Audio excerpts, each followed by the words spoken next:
सो बेटा हिस्ट्री में हम सब पढ़ रहे थे chapter number 2 socialism in Europe. Europe में समाजवाद। लास्ट क्लास में हम सब लोगों ने डिस्कस किया कि अलग अलग पार्टियां फॉर्म हो रही हैं। जैसा कि आप सब लोगों ने पढ़ा कि ब्रिटेन में पार्टी फॉर्म हुई, जर्मनी में पार्टी फॉर्म हुई। तो बेसिकली ये पार्टियां क्यों फॉर्म हो रही थी? क्योंकि यूरोपियन कंट्रीज़ में पूरी तरीके से समाजवाद लागू करना था। समाजवाद क्या है? सबको समानता का अधिकार मिले। जो लोग अमीर हो रहे हैं वो दिन प्रतिदिन अमीर होते जा रहे हैं और गरीब व्यक्ति का तो कुछ हो ही नहीं रहा है, शोषण किया जा रहा है। ठीक, तो बेसिकली आप लोगों ने कल पढ़ा कि लेबर पार्टी फॉर्म हुई, सोशल डेमोक्रेटिक पार्टी फॉर्म हुई अलग अलग देशों में। अब ये जो जितने भी देश थे अलग अलग पार्टियां तो बनी। अब सबका उद्देश्य क्या था कि जो मजदूर वर्ग के लोग हैं उनको भी देश में इक्वालिटी मिले।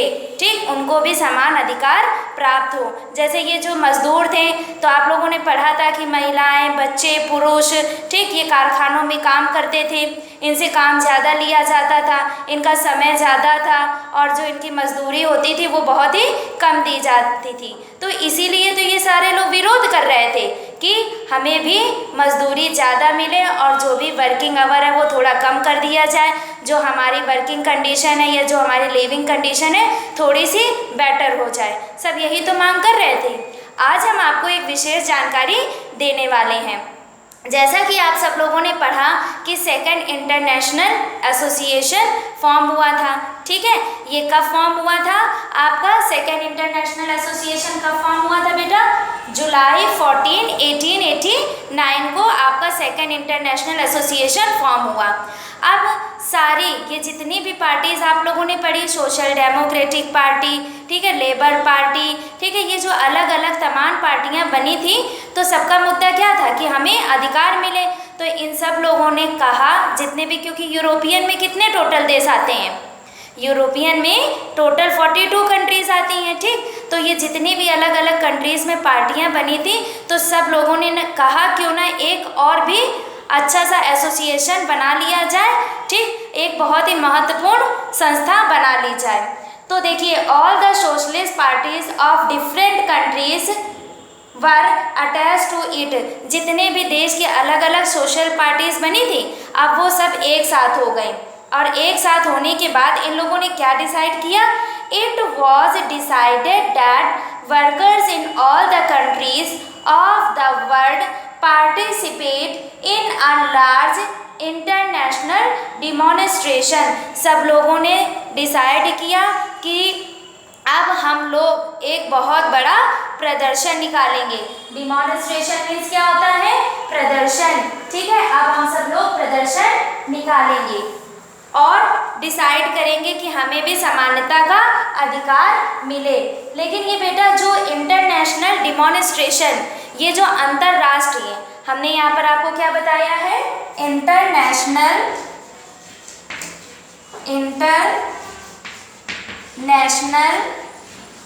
Demonstration, international demonstration. ठीक है, अंतरराष्ट्रीय जो प्रदर्शन ये चल रहा था, ये कब चला था आपका? 1 मई के समय की बात है। ठीक है, ये 1 मई को आपका इंटरनेशनल एसोसिएशन, ये इंटरनेशनल डिमॉन्स्ट्रेशन प्रदर्शन बहुत जोरों शोरों से चल रहा था। ठीक, अब इसी 1 मई को आप जानते हो 1 मई को क्या होता है? 1 मई को हम लोग क्या मनाते हैं? लेबर्स डे, यानी कि वर्कर्स डे के नाम से जाना जाता है। तो आपको समझ में आ रहा होगा कि ये जो यूरोपियन कंट्रीज़ में समाजवाद लाने की प्रक्रिया चल रही थी तो ये जो वर्कर्स थे अलग अलग देशों से एक साथ एकजुट हुए और उन्होंने अंतर्राष्ट्रीय प्रदर्शन यानी कि मोर्चा निकाला 1 मई को।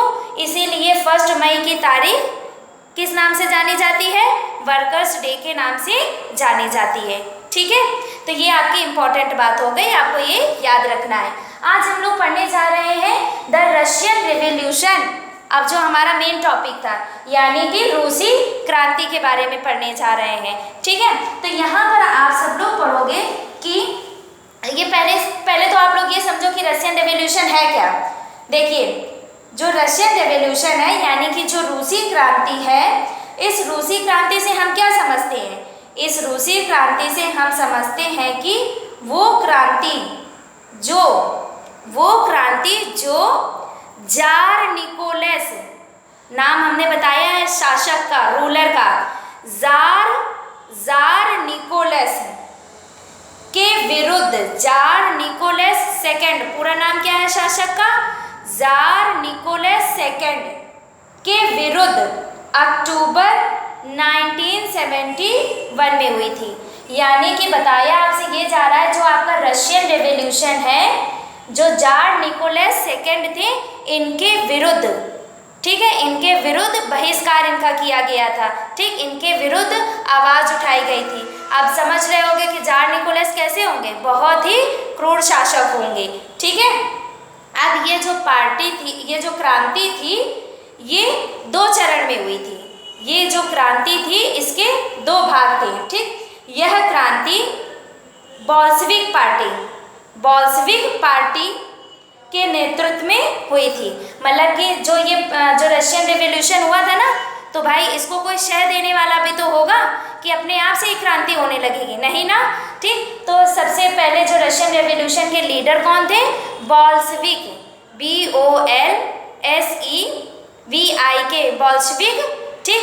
तो बोल्शेविक के नेतृत्व में ये आपकी क्रांति हुई थी, ठीक। अब हमने बताया कि ये क्रांति 2 चरणों में हुई थी, 2 फेसेस में हुई थी, ठीक। पहला क्या है, देखिए क्या है।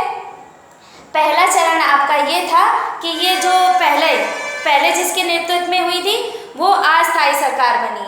मतलब वो सरकार सही नहीं थी, जनता के मामलों में वो खरी नहीं उतरी, ठीक, ना ही जनता की वो इच्छाओं को पूरी कर रही थी।